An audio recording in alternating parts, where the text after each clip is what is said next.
Right, this is a quick walk around video, and this is for a Honda Civic 1.8 EX. As you can see here, finished in a lovely dark metallic blue, black velour interior on the car, and the car's absolutely lovely. It's done a very low mileage. Just to come around, I'll show the actual mileage in the car when we get around to the inside of the vehicle. Just over 50,000 now. Lights, lenses, fog lights completely intact. Front bumper's very, very clean and tidy. The whole car's been kept very, very, very nicely, in all honesty. Bonnet of the car, hardly a stone chip of any note on there at all. Really, really very clean indeed. There will be the odd one that the camera doesn't pick up, but you have to look very, very hard indeed to find it. And then to come down the near side of the car first, really clean in the panel work. I can't see any dents on there at all. Front wing again, clean as a whistle. Front alloy good. There is some curbing on the outside, which you're going to expect. I mean, the car is now 12 years old and the alloy's completely original.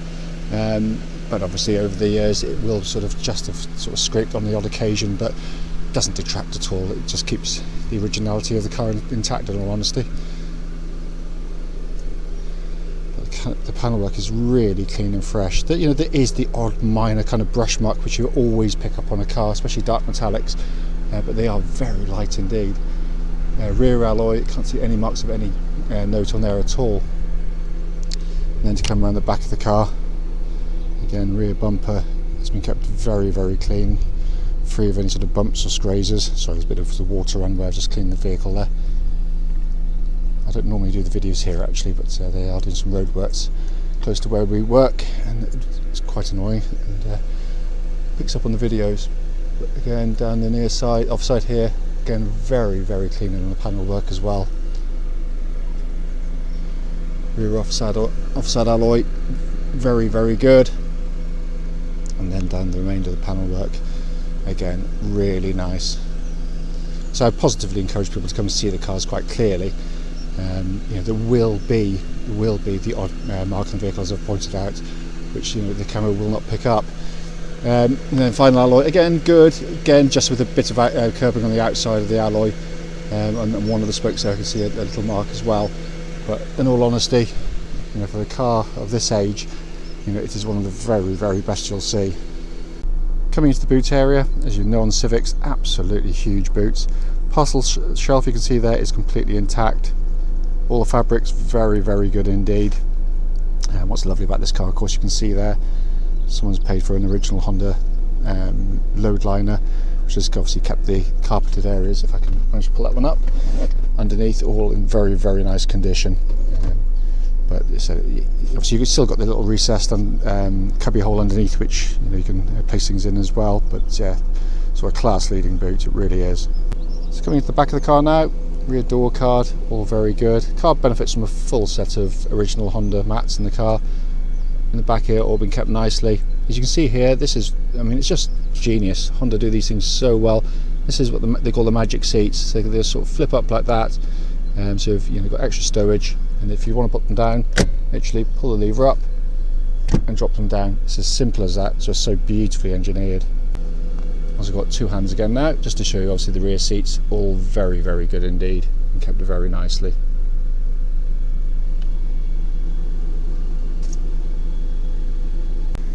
Coming to the front now, driver's door card, all very good. Anywhere is tiny on it, it's been kept nicely. Quite often there's silver painted areas, can be sort of quite badly abused, sort of watches and rings catching on them, bracelets, that kind of stuff. But this one's been kept very, very well. Footwell areas all very nice and clean. And driver's seat, absolutely super. There's no sort of bolster wear, you certainly wouldn't expect it with such a low mileage on the car. And then come across the front passenger seat, again all in beautiful condition.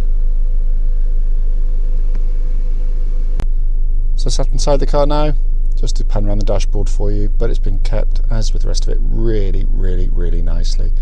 Obviously EX spec, you can tell that straight away, unless it's fitted as an option on another car, but you can see there, high up, sat-nav system working absolutely perfectly, and then you see dual zones, dual temperatures there for the climate control system, which is standard on this vehicle.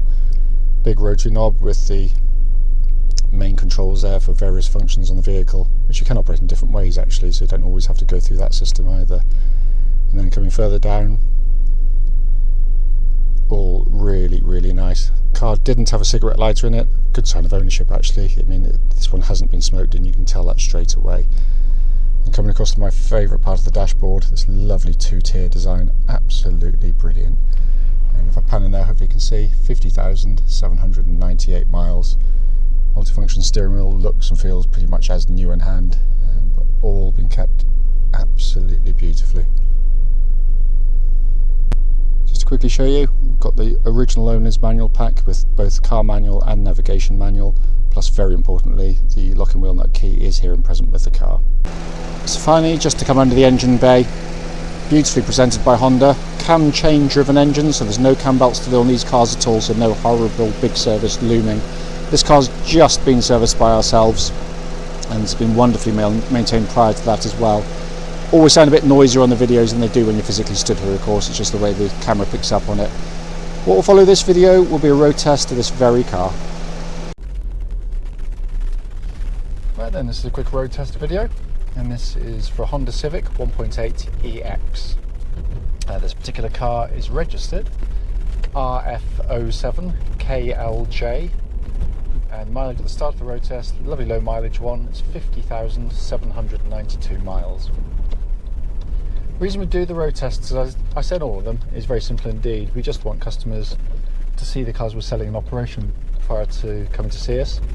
That way, if there are any issues with the vehicle, we can and we do relay them back to you. It's the point of the video.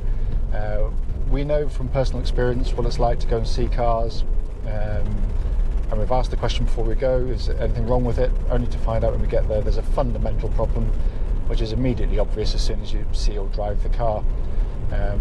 So that's why we do it. It is critical. I don't pull any punches on it, so if there's something obvious you will get to know about it. Also done on the same very quiet country roads, very close to our premises. We're lucky to be in a very nice part of the world, and it also makes for very nice, quiet and hopefully pretty stress-free road test of any given car. So starting with the car, it's been beautifully looked after. Came with a huge dossier of paperwork, which I love to see in a car. You know, all the sort of bills and receipts, old MOTs and servicing history and all that kind of stuff.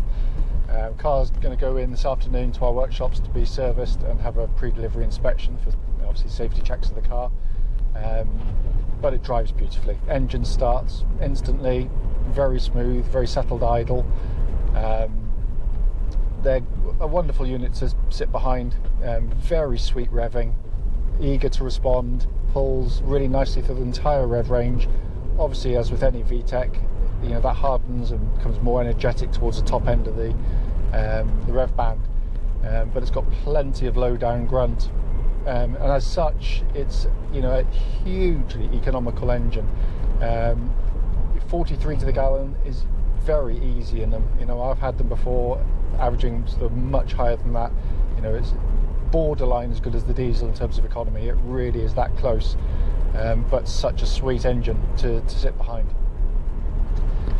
Worth pointing out, there's no warning lights on the dashboard apart from a low fuel light relating to the engine or any other part of the car.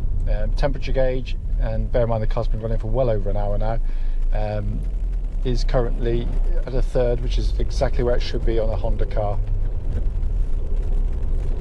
Engine then feeds through clutch and into gearbox. Clutch on the car, smooth, positive in operation.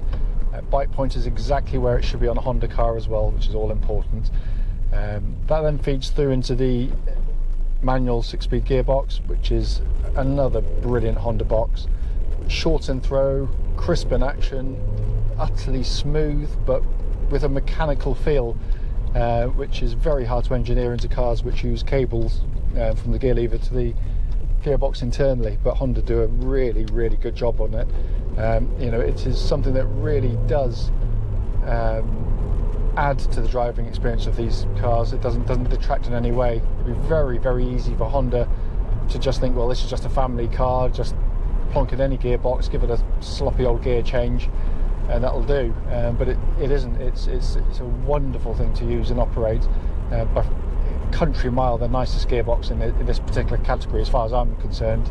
And you know, do bear in mind that this is only opinion. It's not, you know, I can't claim it to be fact, but having driven most cars, you know, I find it's just a wonderful gearbox to use.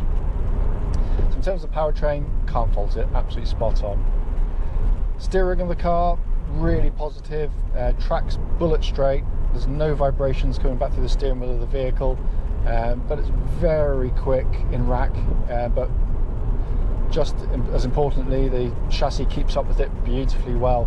It's a very dynamic car to drive. They're really, really, really good fun.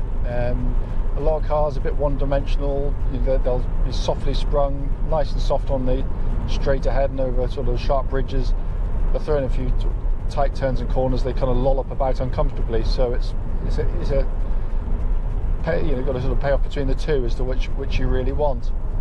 You know, but I think this is a wonderful setup, very comfortable on this kind of road, and very quiet too. Actually, it's a surprisingly quiet car. Worth pointing out, with suspension in the gearbox, I can't feel any kind of slop or wear in it. There's no clonks, bangs, nothing coming from underneath the car, which suggests that everything's in sort of very good order indeed. Likewise, the brake pedal of the car, it's got a lovely solid brake pedal, very nice actuation, nice and powerful. When you hit the brake pedal, the nose goes down straight and true. So again, you know, everything's sort of balanced well as well.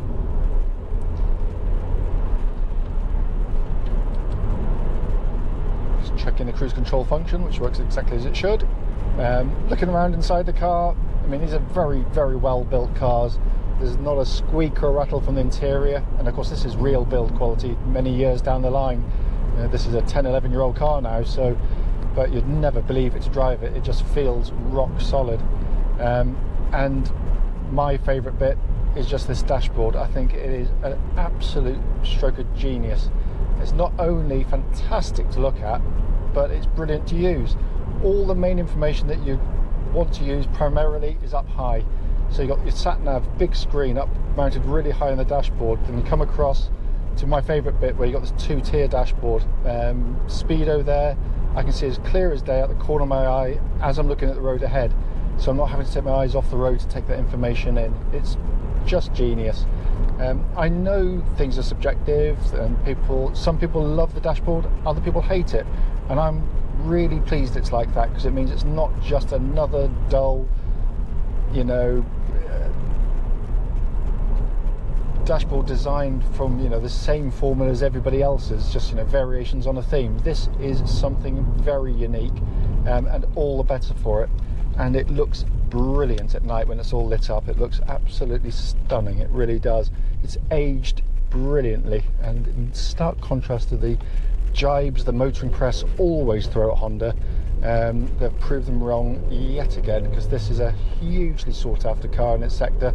Holds its value better than virtually any car in the marketplace, because they're wonderfully reliable and well built, but people want to buy them, and you can see why, because it still feels fresh when you sit inside compared to a lot of modern cars.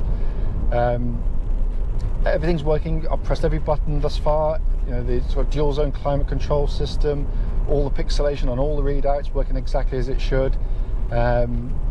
Just a fantastic car, it really is. As I said at the start of the video, the point of the video was to pick up on any issues there may be on the vehicle. I knew pretty much before I started what the answer to it was going to be. I can't find anything. It feels tight as a drum, this car. With such a low mileage, you'd expect it to, but it's just nice to have that confirmed. Obviously, if, and I quite often do, I've missed something on the video that you want to know about, do apologise. Don't hesitate to, please give us a call, and obviously we'll be happy to answer any questions you might have about this particular car.